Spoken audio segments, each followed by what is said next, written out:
Taste the Daily.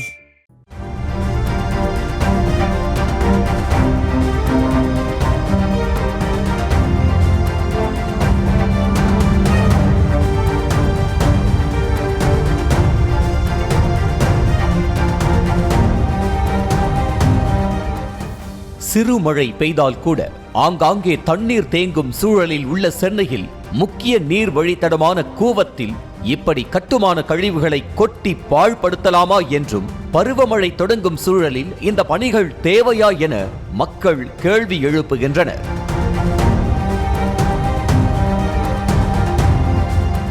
Chennai துறைமுகத்திற்கு வந்து செல்லும் சரக்கு வாகனங்களால் ஏற்படும் போக்குவரத்து நெரிசலை தவிர்க்கும் வண்ணம் சென்னை மதுரவாயில் துறைமுகம் இடையே 21 கிலோமீட்டர் தூரத்திற்கு ஈரடுக்கு உயர்மட்ட சாலை அமைக்க திட்டமிடப்பட்டு 2009ஆம் ஆண்டு பணிகள் தொடங்கப்பட்டன. ஆட்சி மாற்றத்தால் அத்திட்டம் கிடப்பில் போடப்பட்ட நிலையில் மீண்டும் திமுக ஆட்சி வந்த பிறகு அத்திட்டத்தை முடித்திட முனைப்பு காட்டப்பட்டது.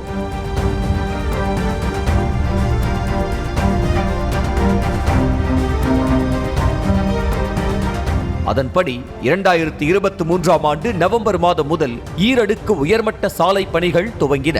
5510 கோடி மதிப்பீட்டில் அமையவுள்ள இந்த ஈரடுக்கு உயர்மட்ட சாலையில் 13 இடங்களில் ஏறும் இறங்கும் சாய்தளங்கள் அமைக்கப்பட உள்ளன. ஒரு உயர்மட்ட சாலை பொதுமக்கள் பயன்பாட்டுக்கும் மற்றொன்று துறைமுகத்திற்கு செல்லும் சரக்கு வாகனங்களின் பயன்பாட்டிற்கும் கொண்டுவரப்பட உள்ளது.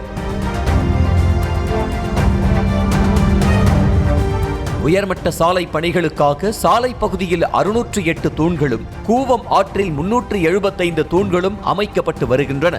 குறிப்பாக எழும்பூர், புதுப்பேட்டை, சேத்துப்பட்டு, சிந்தாதிரிப்பேட்டை உள்ளிட்ட பகுதிகளில் உள்ள கூவம் ஆற்றில் தூண்கள் அமைக்கும் பணிகள் தீவிரமடைந்துள்ளன. ஆனால் பருவமழை தொடங்கும் நேரத்தில் இந்த பணிகள் பெரும் சிக்கலை ஏற்படுத்தியுள்ளன.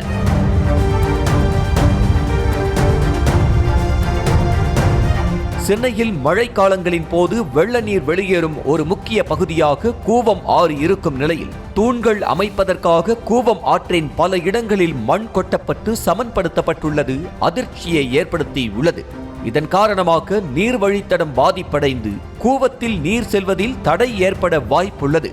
இதனால் மழை காலத்தில் பெரும் வெள்ள பாதிப்பு ஏற்படவும் வாய்ப்பிருப்பதாக சொல்லப்படுகிறது.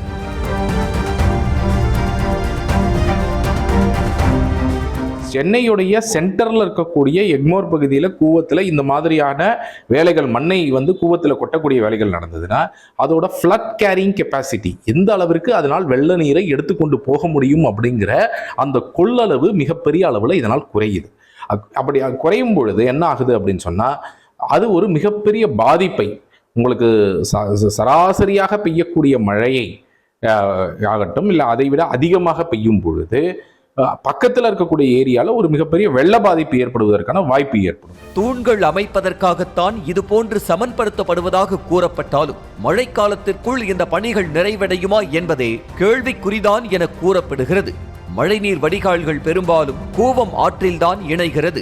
இந்த சூழலில் அதன் இணைப்பு பகுதியிலேயே மண் கொட்டி அதிகாரிகள் அலட்சியமாக செயல்படுவதாக புகார் எழுந்துள்ளது. கூவம் ஒரு வைடா தண்ணீர் மிகப்பெரிய அளவில் வந்து கொண்டு இருக்கும் பொழுது பல இடங்கள்லேருந்து மழை நீர் வடிகால் ஜாயின் பண்ணும் பொழுது திடீரென்று இந்த மணல் கொட்டுவதால் இந்த மாதிரி பில்லர் போட போறோம்னு சொல்வதால் அந்த இடத்துல குறுகும் பொழுது அந்த இடத்துல மிகப்பெரிய ஒரு வெள்ள பாதிப்பு நேச்சுரலாக ஏற்பட போகுது. அப்போ இதை ஒரு தவறான திட்டமிடுதல் அப்படிங்கிறது தான் நம்ம சொல்லணும். இது போன்ற நீர்நிலைகளை ஆக்கிரமித்து இது போன்ற திட்டங்களை செயல்படுத்துவதை விடக்கூடாது. ஏற்கனவே தூர்வாரப்படாமல் கூவம் ஆறு பாதிக்கப்பட்டுள்ள நிலையில் இப்படி கட்டுமான கழிவுகளை கொட்டி மேலும் நாசப்படுத்தலாமா என மக்கள் கேள்வி எழுப்புகின்றனர். பருவமழை தொடங்குவதற்குள் பணிகளை முழுமையாக முடித்துவிட்டு ஆற்றை சரி செய்ய வேண்டும் எனவும் மக்கள் கோரிக்கை விடுக்கின்றனர். இவ்விவகாரம் தொடர்பாக தாமாக முன்வந்து வழக்கு பதிவு செய்திருந்த பசுமை தீர்ப்பாயம் ஆற்றின் நீரோட்டம் பாதிக்காமல் இருக்க வரும் 30ஆம் தேதிக்குள் ஆற்றில் கொட்டப்பட்ட கழிவுகளை அகற்ற வேண்டும் என தேசிய நெடுஞ்சாலைகள் துறை ஆணையத்திற்கு உத்தரவிட்டுள்ளது குறிப்பிடத்தக்கது. நியூஸ் தமிழ் செய்திகளுக்காக ஒளிப்பதிவாளர் பிரேமுடன் செய்தியாளர் லதா.